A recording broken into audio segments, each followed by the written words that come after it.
디도서 3장 1절에서 11절입니다.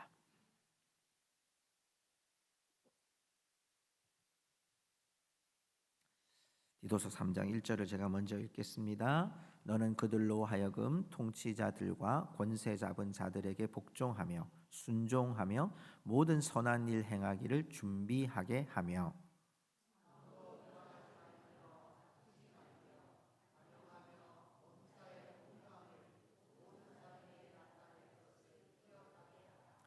우리도 전에는 어리석은 자요 순종하지 아니한 자요 속은 자요 여러 가지 정욕과 행락에 종노릇한 자요 악독과 투기를 일삼은 자요 가증스러운 자요 피차 미워한 자였으나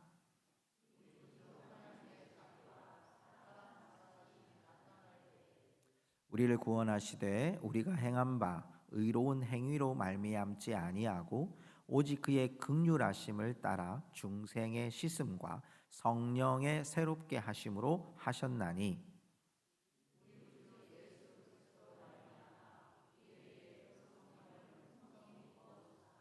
우리로 그의 은혜를 힘입어 의롭다 하심을 얻어 영생의 소망을 따라 상속자가 되게 하려 하심이라.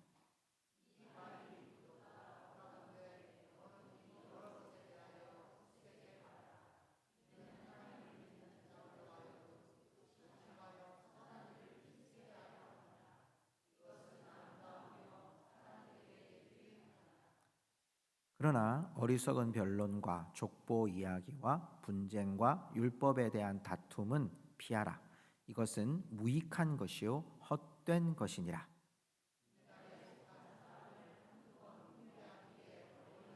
11절 같이 읽습니다. 이러한 사람은 내가 아는 바와 같이 부패하여 스스로 정죄한 자로서 죄를 짓느니라. 아멘. 자, 우리는 디도서의 말씀들을 통해 바른 교회란 주제 아래 지난 4시간 동안 말씀을 나누었고요. 오늘 마지막 시간으로 바른 헌신이라는 주제로 말씀을 나누려고 합니다. 한번 PPT로 정리를 한번 해볼게요. 우리가 4번의 시간을 통해서 첫 번째 바른 질서를 세우라 디도에게 특별히 지역마다 장로들을 세워서 교회의 바른 질서를 세우는데 그 바른 질서를 세우는 두 번째 시간에는 바른 교훈을 전하라고 했습니다. 특별히 당시에 있었던 할례파 유대교 출신 그리스도인들이 할례를 받아야 구원을 받을 수 있다고 하는 거짓 교리들을 퍼뜨릴 때 너는 지금 바른 교훈을 전해야 된다고 디도에게 선포했고요. 그러면서 우리의 삶이 하나님 앞에 빛나도록 해야 된다. 제가 하나님께 영광스러운 자들은 하나님을 빛나게 하는 자들, 삶에 있어서 빛나게 해야 된다고 말씀드렸어요. 그리고 지난 시간에 우리가 그런 하나님의 친백성으로서 자기 백성이 바른 소망, 우리가 부활과 그 영광을 따라 살아가야 될 것을 함께 말씀을 나누었습니다. 자, 우리 옆에 분에게 이렇게 한번 인사하십시다.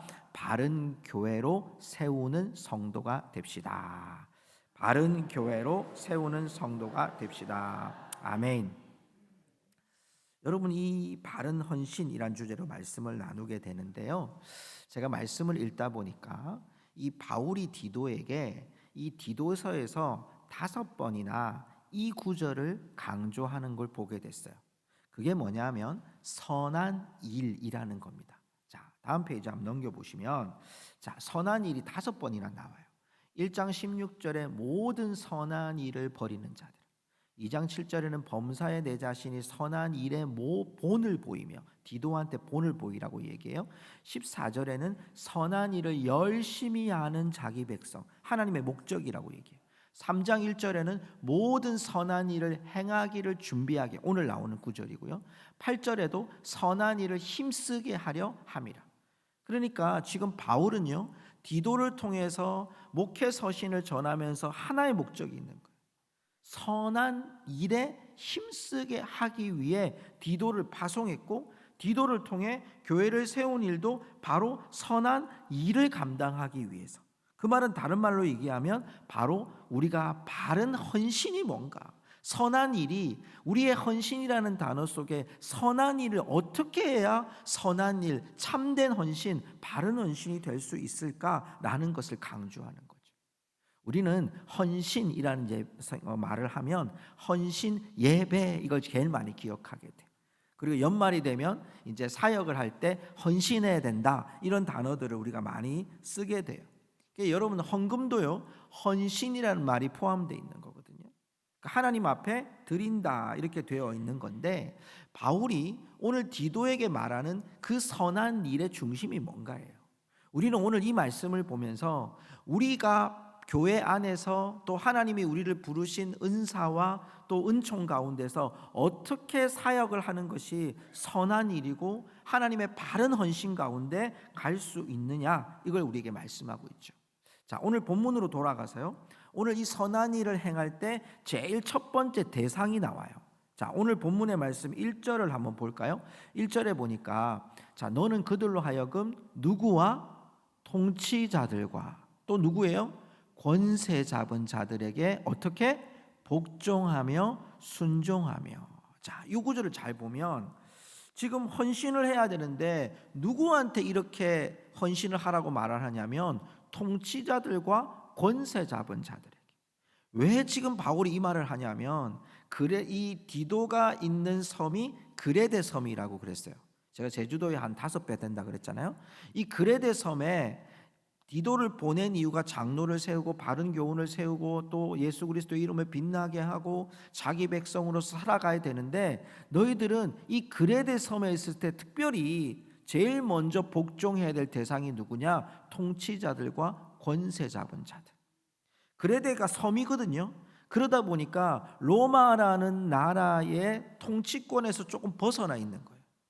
그러니까 여러분 그레데라는 섬의 이름을 혹시 기억하십니까? 그 이름의 뜻이 뭐였습니까? 혹시 거짓말 잘하는 사람들이거든요. 그러니까 이 교회 안에서도 그렇고 교회 밖에서도 그렇고 사회적으로 여러분 사람들이 이 로마의 통치 밖에 있다 보니까 자꾸만 밀란을 일으키고 분란을 일으키고 정부에 대해서 반정부 행동을 하고 목소리를 높이는 거예요. 안 들리니까. 여러분 지금 같으면 어떻습니까? 지금은 이 사람들의 사태가 있으면 바로 찍어가지고 보여줄 수 있는데 그레데 섬에 있으니까 이 소문은 배를 타고 로마에 가야만 그것도 친로마의 측근들에게만 이 얘기가 전해질 수 있는 거란 말이에요. 그러니까 마음대로 얘기하고 거짓으로 얘기하고 그냥 편견으로 이야기하는 일들이 많았다는 거예요. 그러기에 오늘 여러분 이 말씀에 보면 자 3장 2절을 보십시오. 2절에 보면 아무도 비방하지 말며 다투지 말며 관용하며 범사에 온유함을 이렇게 돼 있어요. 그들에 대해서 너희들이 비방이나 다투지 말고 관용하고 온유하라고 얘기하는 거예요. 여러분 복종이라는 여기 단어 1절에 보면 복종이라는 단어는 노예가 주인에게 절대 복종하는 것을 의미하거든요.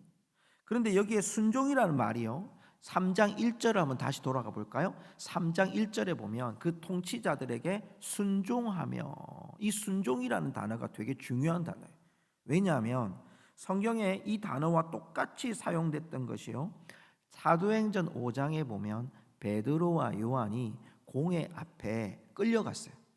그리고 공회에 있는 지도자들이 베드로와 요한한테 너희들 예수님의 이름 얘기하지 마라. 만약에 예수의 이름 자꾸 얘기하면 너희들 가만두지 않겠다. 그렇게 말을 한 거예요. 왜냐하면 베드로와 요한이 가서 뭐 전도하고 말씀을 전하면 사람들이 막 옆에 붙고 기적들이 일어났고 사람들이 이 베드로와 요한을 따르는 거예요. 더더욱 여러분 그 성전 미문 앞에 앉았던 자에게 여러분 예수 이름으로 명하느니 막 사람이 일어나가지고 걸어서 성전에 올라가서 예배드리는 일들이 일어나잖아요.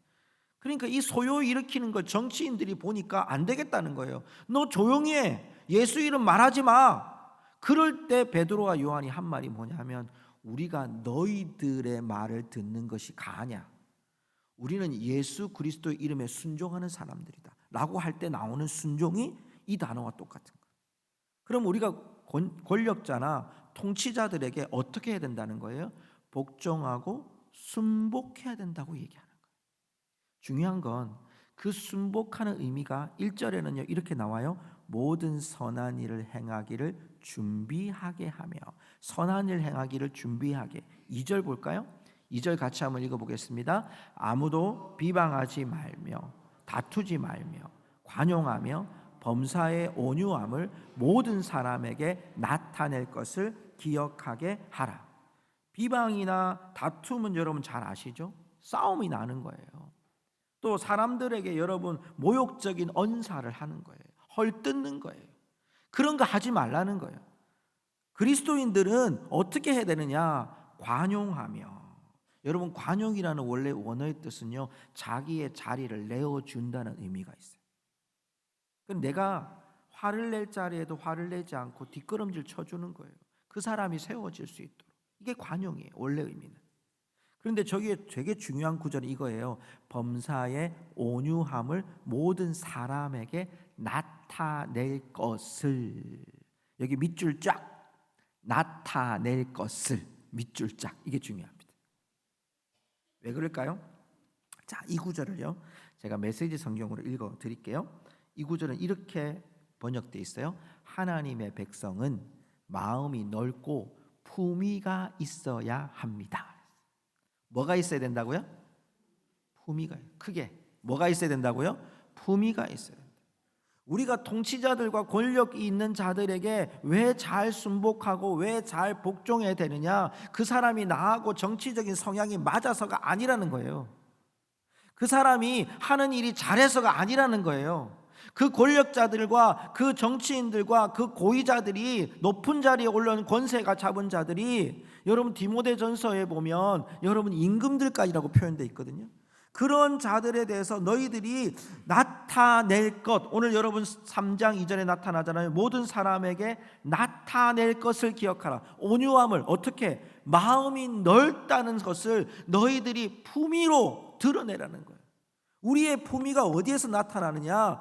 통치자들과 권세자들에게 잘 순종하고 순복함으로 인해서 그들에게 하나님의 백성은 마음이 넓고 품위가 있는 자들이구나 라고 성도다운 삶, 그 삶으로 우리 가운데서 하나님 앞에 여러분 우리가 하나님의 자녀인 것을 증명하라고 얘기하는 거죠.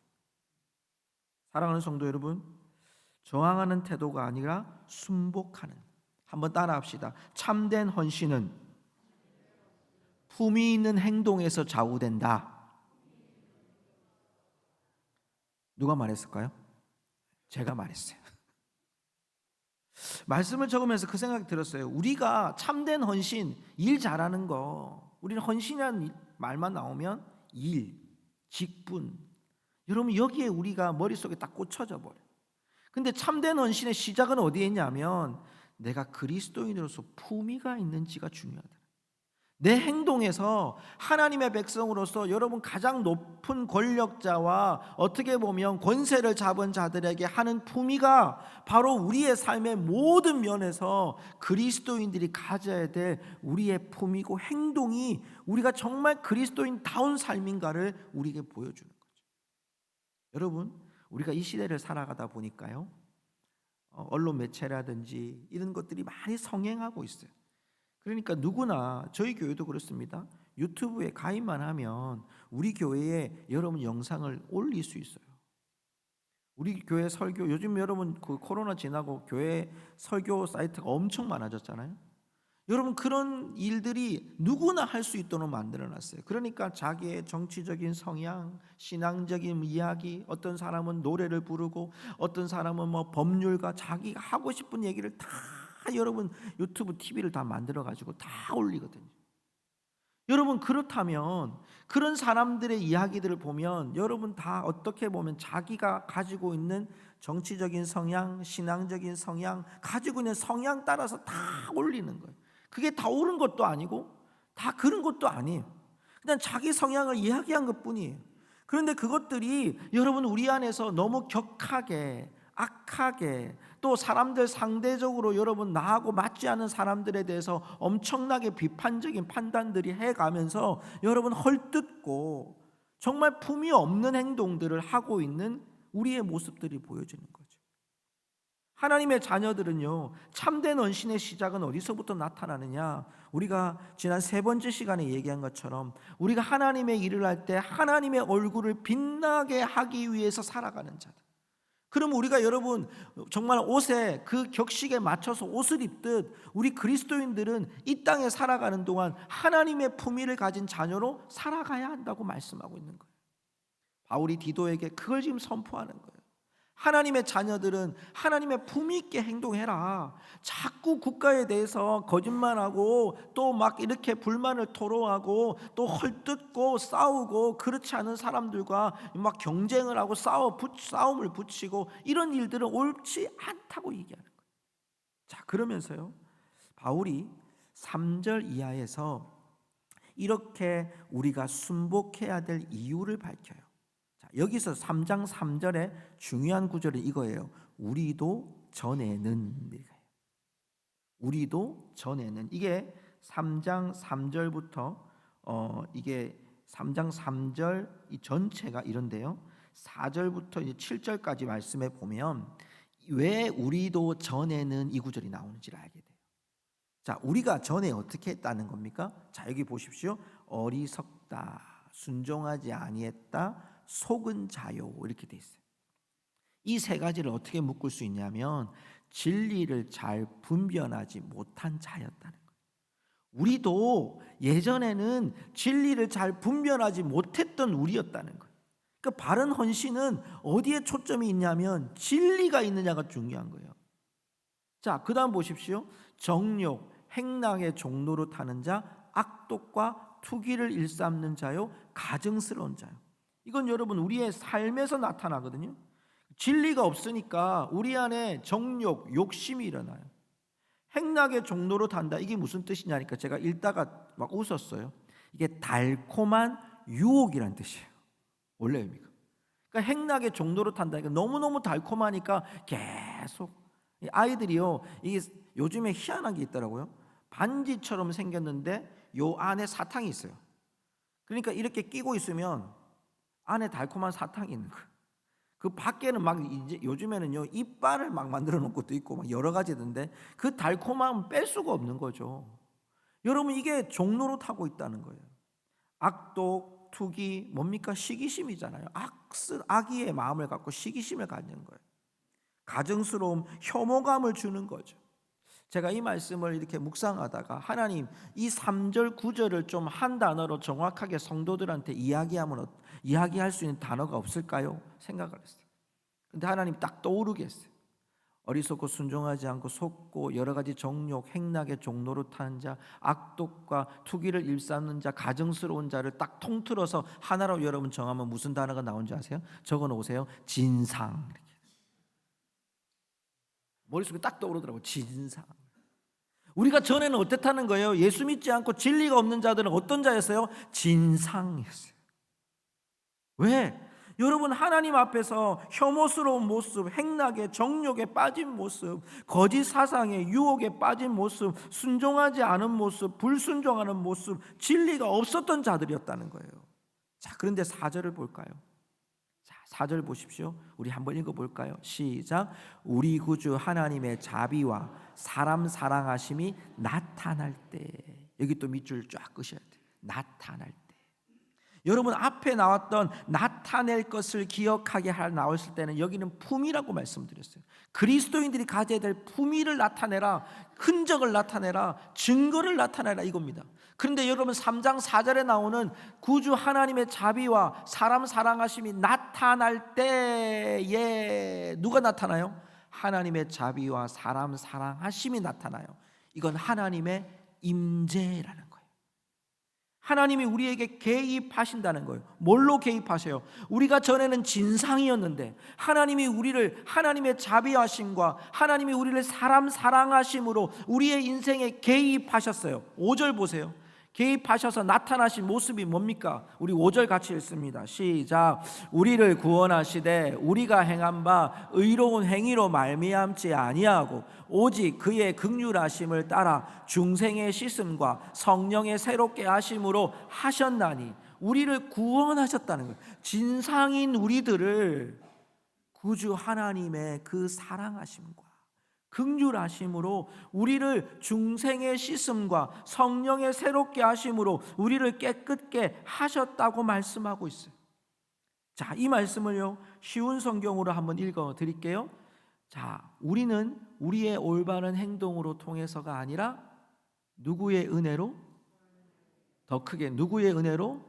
하나님의 은혜로 구원을 받았습니다. 그분은 우리를 깨끗하게 씻어 사람이 되게 하시고 무엇으로 새롭게 하셨습니까? 성령으로. 아멘.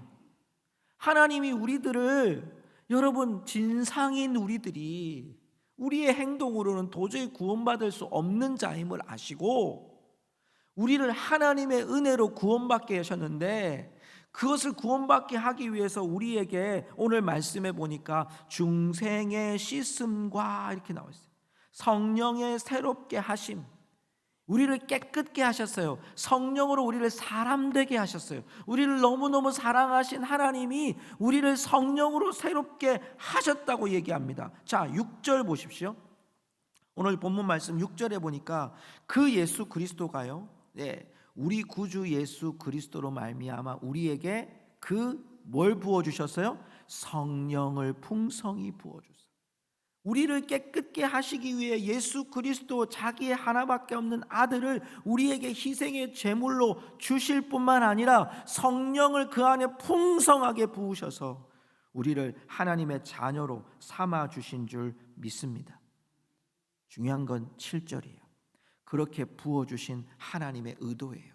7절 다 같이 읽어볼까요?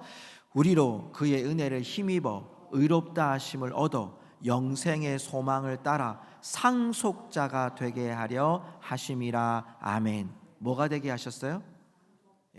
진상인 우리들을 성령의 기름 부으심으로, 중생의 씻으심으로, 우리를 새롭게 하심으로, 우리를 하나님의 자녀로 만들어주신 하나님의 최종 목표는 저와 여러분을 상속자로 만드시기 위한 하나님의 뜻인 줄로 믿습니다.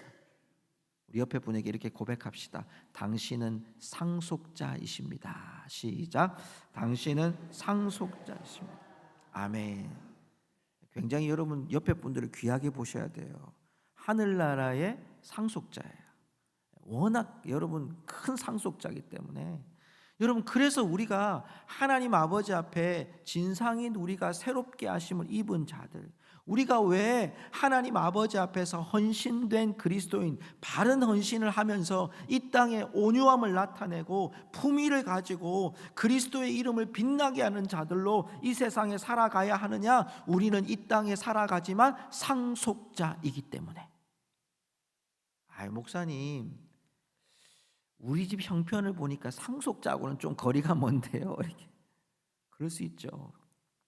성도 여러분, 지금 우리가 살아가는 형편과 하늘에 하나님께서 허락하신 그 보화와는 이루 말할 수 없도록 비교가 안 되는, 하나님이 여러분을 위해 예배하신 그 하나님 나라의 큰 보물이 저와 여러분에게 하늘에 쌓아두신 줄로 믿습니다. 여러분한테 물어볼게요. 지금 받으실래요? 하늘에서 받으실래요? 마음에 약간 갈등되시죠? 그래서 지금 받아도 좀 좋은데 조금이라도 주시면 좋을 텐데, 그죠? 여러분, 하나님은요 우리에게 지금도 주시고요 하늘에도 더 풍성하게 주실 줄로 믿습니다. 그게 우리에게 필요할 때 하나님이 주시는 거예요. 하나님은 참 묘하게요, 저는 개인적으로 그래요, 저한테는 하나님이 막 주실 때가 있어요. 그럼 제가 어떤 욕심이 생기냐면, 내가 여기까지 한번 내 통장이 달성되면 좋겠다, 딱 그러잖아요. 그럼 하나님이 그때부터 샥 나가요. 기가 막혀요. 여러분, 이번 주 안에 장래가 몇 건 나온 줄 아세요? 하나님이 내 친구들 장래를 이때에 다 주셨어요. 그냥 막. 여러분, 이때 쭉쭉쭉쭉 내려가는데 그러면 제가 포기하는 거예요. 그래, 하나님은 내 통장 채워주시지 않을 걸 내가 굳게 믿습니다, 이러면서. 여러분, 하나님은 우리의 물질과 가지고 우리 장난하지 않으세요. 하나님 필요하면 우리보다 더 넘치도록 주실 수 있는 분인 줄 믿습니다. 우리가 하나님 앞에 헌신하는 건 뭐죠? 돈이 있어서 하는 게 아니에요. 일 잘해서 하는 게 아니에요. 머리가 뛰어나서 하는 게 아니에요. 내가 하나님 나라의 상속자인 신분을 가지고, 사랑하는 성도 여러분, 여기 나오는 이 상속자라는 단어가 클레로노모스라는 단어예요. 이게 뭐냐면 아들됨의 권리예요. 배당된 권리예요. 자녀됨의 권리예요. 하나님이 이 상속자라고 하는 권리를 우리에게 주신 줄로 믿습니다.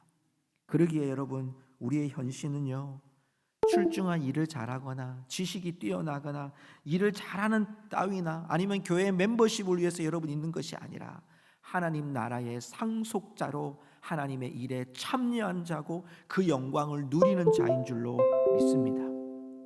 마지막으로 여러분, 오늘 9절에서 11절, 8절에서 11절의 말씀에 보면 이 바른 헌신이 우리에게 이런 목적을 전해줍니다. 8절 한번 볼까요?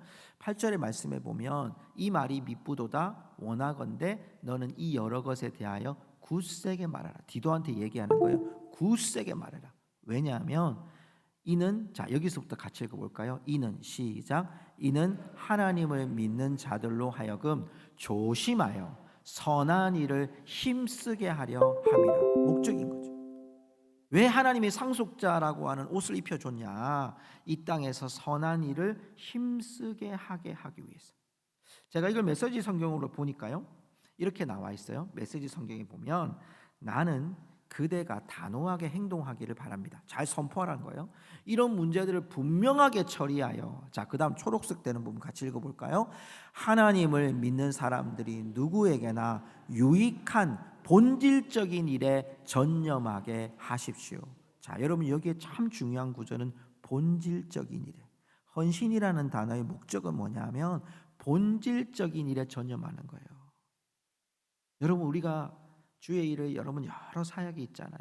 차량을 운행하고 또 회계를 담당하고 교사를 담당하고 또 여러분 안내하고 오늘 식당에서 섬기고, 이런 일들을 여러분 주의 일에 열심히 힘쓸 때 여러분 그것이 일이 열심히 힘쓰는 게 중요하지 않아요. 하다 보면 사람이기 때문에 실수하고요. 또 하다 보면요 그 일에 어긋나는 때도 있고요. 때로는 하다 보면 사람들과의 관계 속에 상처를 받을 때도 있어요. 근데 참 놀라운 것은요, 내가 상처를 받는데 상처를 준 사람은 상처를 안 받는다는 거죠. 여러분, 그런 사람들이 우리에게 있어도 우리가 그러면서도 여러분 눈물을 흘리면서 열심히 일을 하는 것이 헌신, 그럴 수 있어요. 근데 잘 기억하셔야 돼요. 왜 우리가 일을 하느냐 하면 본질적인 사역, 뭡니까? 복음이 더 빛나게 하기 위해서 우리는 그 사역에 몸담아 하나님의 뜻을 구하고 그 자리에 있는 줄로 믿습니다. 여러분, 교회의 작은 일일 수 있어요. 청소하는 작은 일일 수 있고요. 또 교사를 섬겨 아이들을 섬기는 일이 작을 수 있어요. 그런데 그 작은 일 하나하나가 무엇을 빛나게 하기 위해 전념하는 거예요? 복음을 빛나게 하기 위해서, 하나님의 말씀을 빛나게 하기 위해서. 그러려면 여러분 9절의 말씀에 보니까요 단호하게 해야 될 말씀이 나와요. 오늘 말씀 9절에 보니까 피하라고 그랬어요. 너희들 본질적인 사역을 하려면 분쟁, 율법, 변론, 족보 이야기, 여러분 이게 뭐냐면 이스라엘의 유대인들 출신들은요 끝없는 신화들을 만들어내요. 자기 조상들은 이 뻥튀기 해가지고 자기 조상들이 얼마나 위대한지를 이야기해요. 나는 멧돼손이다, 우리 조상이 얼마나 위대했는지를 이야기하면서 나도 위대하다는 걸, 우월함을 드러내려고 한 거예요. 그런 끝없는 변론들이 일어나는 거예요. 해답이 없어요. 정답이 없는데 계속 이야기하는 거예요. 여러분 그런 거 피하라는 거예요. 자 10절 보세요. 10절에 보니까 멀리하라고 합니다. 어떤 자들? 이단에 속한 사람들, 한두 번 훈계한 후에 멀리하라. 여러분 우리 가까이에 그런 사람들이 있을 수 있잖아요. 여러분 그런 사람들과 대면해서 내가 뭐 이기냐 지냐 중요하지 않아요. 한두 번 교훈하는 거예요. 그거 아닌 것 같아, 그건 진리가 아닌 것 같아, 전할 때 그들이 여러분 돌아오지 않으면 멀리하라는 거예요. 변론은 피하고 훈계한 후에 멀리하라는 거예요. 왜 그렇게 해야 됩니까? 우리는 본질적인 사역에 전념해야 되기 때문에. 마지막 11절 같이 읽을까요? 11절 같이 읽습니다. 이러한 사람은 내가 아는 바와 같이 부패하여 스스로 정죄한 자로서 죄를 짓느니라. 그러니까 여러분 우리가 쓸데없는 삶의 시간을 낭비하지 말고 본질적인 사역에 전념하는 것이 헌신이라는 거예요.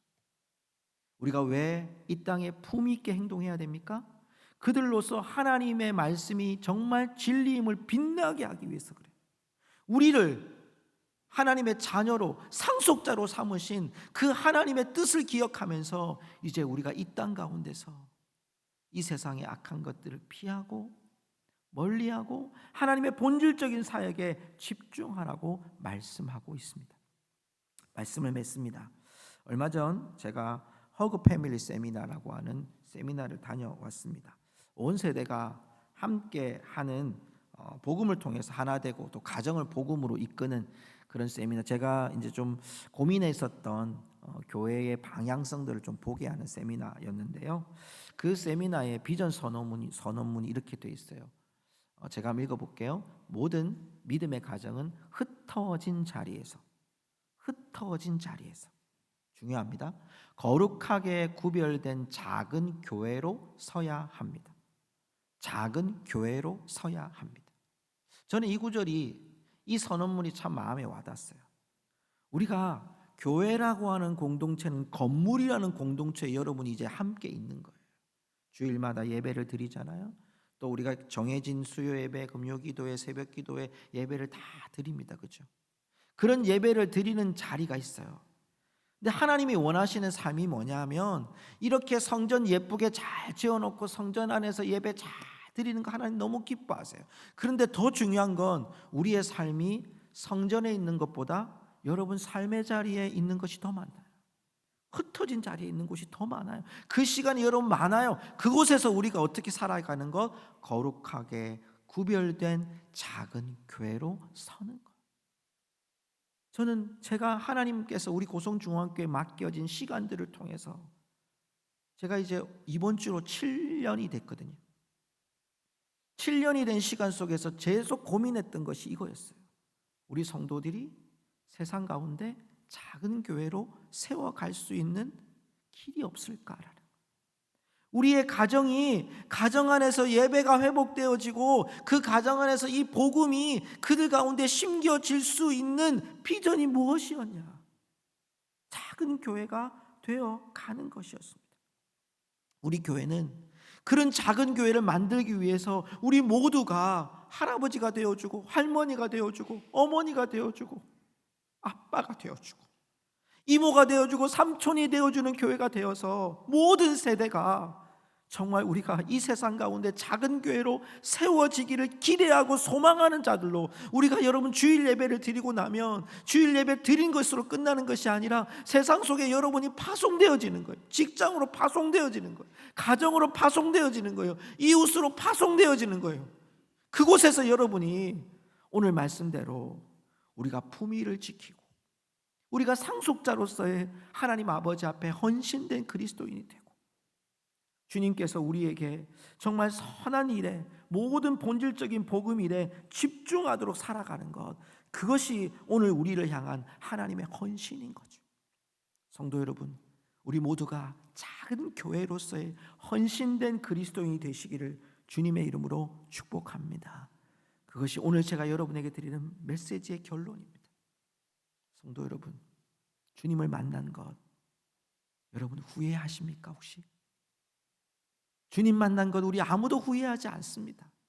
그 주님이 우리에게 하나님 나라를 허락해 주셨습니다. 하나님의 자녀가 되게 하셨습니다. 하나님 나라의 상속자가 되게 하셨습니다.